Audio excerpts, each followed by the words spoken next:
with our legislature's numbers on it. Right now, from the latest I've heard, is that Debbie Stabenow is supporting this deal, along with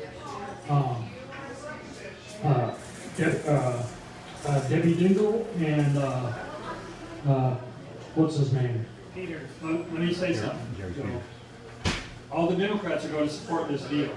All the Republicans are going to vote against it. Republicans have a majority. Because of the Corker Amendment, the majority that we gave Washington will not overturn this Iran deal. Because it takes more than a simple majority now, because the president's going to override a simple majority with a veto. The Corker Amendment did that. Why are we allowing, why are we allowing this from people we send to Washington? Why? I don't have the answer to this other than it's something that they're not telling us. Why now? Because you're handing these cards out. I can guarantee you the Democrats are going to vote for this. The Republicans are going to vote against it, and they have plausible deniability. I voted against it. You voted for the Corker Amendment. Why didn't you just vote advice and consent by 60 supermajority of the Senate and deny consent? Whether the president wants to call it a treaty or not, throw it into the United States Supreme Court, because they know what a treaty is. Go ahead, Joe. I got a little angry. My only hope is that if we can bombard them with enough phone calls to vote against it, maybe we can get them to change their... It takes 67 senators. And so that Corker Amendment is now law? Yeah, it's a law. See, the thing about an amendment, listen folks, this is why the Constitution's been turned upside down. Congress, the legislature, nor the Senate can vote on anything that by law changes the Constitution. It's null and void when they do that, because there's a process by which you change the Constitution. So a vote of the Corker Amendment to say 51 votes carries this instead of 2/3 majority of advice and consent, why are we allowing that to take place without talking about it? And is that what Ted Cruz voted for? Ted Cruz voted for the fast-tracking the trade amendment in the beginning. Fast-tracking it means it came out of committee down before. It wouldn't have come out of committee. Ted Cruz could have killed it in committee, but he didn't. He voted to fast-track it. That means give the president the authority to have 51 votes pass it. So which Republicans voted for this Corker Amendment? Just about all of them. And what was their explanation for that? I'm going to say, qualify that. I'm going to tell you I don't know, but enough of them voted to pass it, and we got the majority. See, we got the majority. Republicans had to agree to this or it wouldn't have passed. And what this has done, they give plausible reasonality to this. Well, now we get a vote on it straight up or down. So, what? Can't add amendments. So what? It only takes 51 votes now to deny it or to pass it. So the Republicans now can take those 51 votes which they have in the Senate, or a 51% which they have in the House, and they can say we voted against it. But they placed, the Corker Amendment placed it in a position where when the president vetoes this action of Congress, House and the Senate, now it's going to take a 2/3 majority in the House and the Senate to override the veto. And you know what? They're worried that they may have enough to override the veto. They're worried that, and when that veto vote comes around, that's when we need to start calling the Democrats. Because there have been some key Democrats that have come out against it. And we need to focus on the ones that are soft on this. Manchin? Yes. Schumer. My goodness, Chuck Schumer.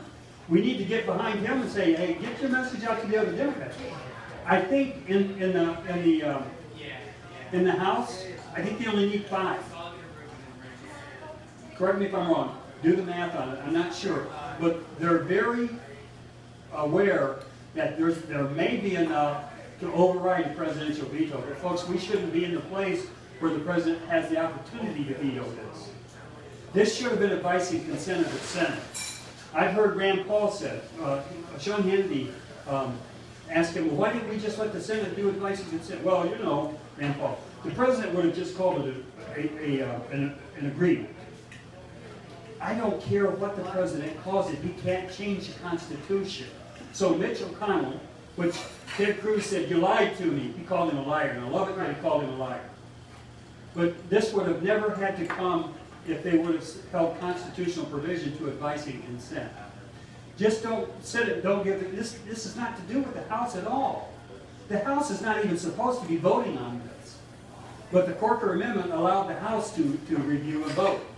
But in doing that, it allows the presidential veto to have to be overturned by 2/3 majority, when it should have been in the beginning, whether he calls it an agreement or a treaty. Black's Law Dictionary calls it a treaty, and the United States Supreme Court would have gone with the Black's Law Dictionary if it ever got to them. So what McConnell should have done was gone ahead and held an advice and consent vote of the Republicans, and then they could have shown their colors and not given advice and consent. Because then it takes 2/3 majority to give advice.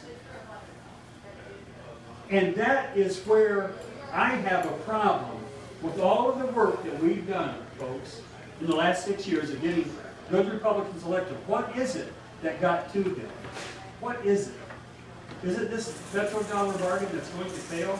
And they know the Depression-type era that's going to come to this country, and they're trying to postpone that? Is it a matter of heart that they have, that they can't tell us we can't handle the truth? You know the saying? Not only can I handle the truth, I don't want to be, I have another friend. I don't want to be lied to about the hard times that are coming, because that just makes them harder. The petro bargain is going to fail. The U.S. dollar cannot keep pace. We're going to have a new world currency.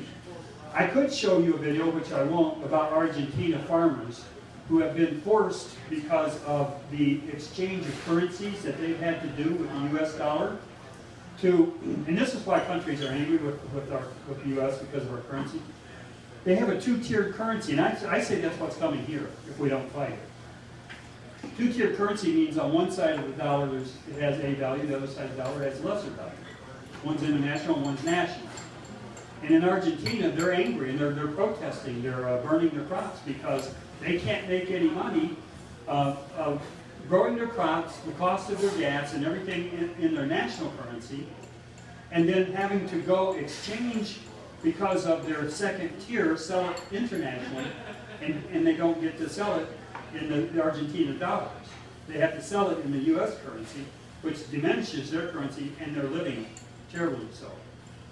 And I say a form of that is coming to America, because this petrodollar bargain, the greenback, the good old greenback that everybody says is never going to fail us, we don't have enough military to keep it propped up, folks. We have to understand the nature of that petrodollar agreement. Joe, you have some other questions?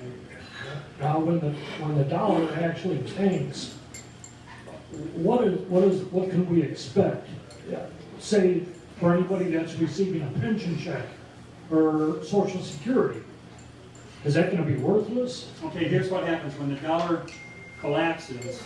If you are paying $4 for a gallon of milk, it'll probably cost $8.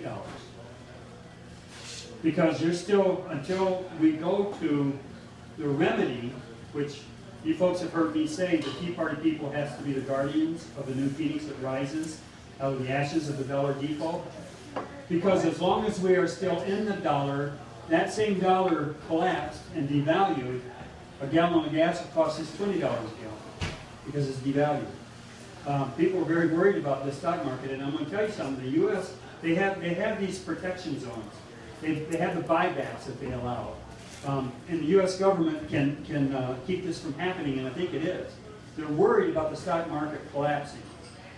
And it may very well be unprotected. I mean, maybe they can't protect it.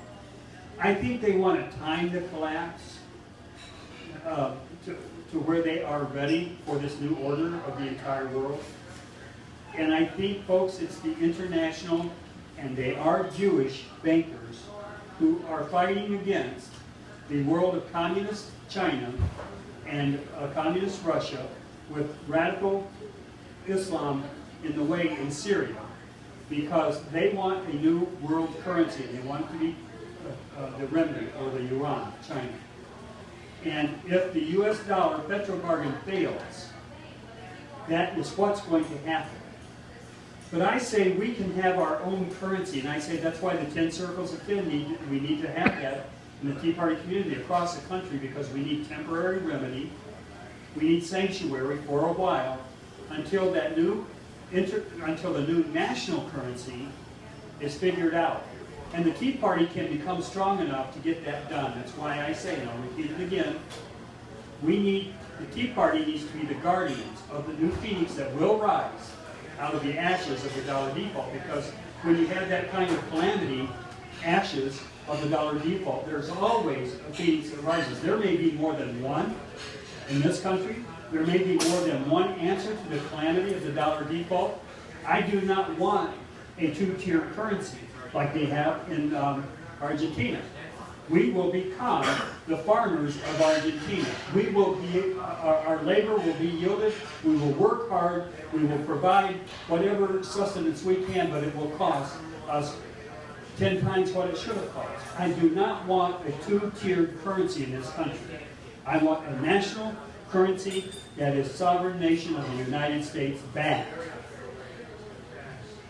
So when you talk about these implementing the 10 circles of 10, are you talking in regards to a bartering system? Or? It is a online co-op, a virtual co-op, and it is bartering.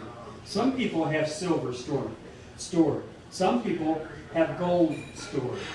Some people have food stored. Some people have abilities. Some mechanics, some drywall guys. How much drywall you going to need in the time of collapse? I actually can repair things too. But the thing about what I'm saying is everybody has something. And when you get in a one circle that has 100 people or 10 families, and some feeder families in that circle who are not members, but they are feeders, but you have those 10 circles of 10, you have well over 150 people that will count on the bartering of that 10 circles. And that is only a temporary solution once we have lost our sanctuary as Christians in this country. And if you don't think that's going to happen, it's temporary, because I think we reestablish, I think the Tea Party, Christians across the country, Tea Party, and constitutional conservatives and patriots who aren't necessarily Tea Party now, nor Christian, but I think those all come together to rescue this country. I think it becomes obvious what we have to do. Go ahead, Joe.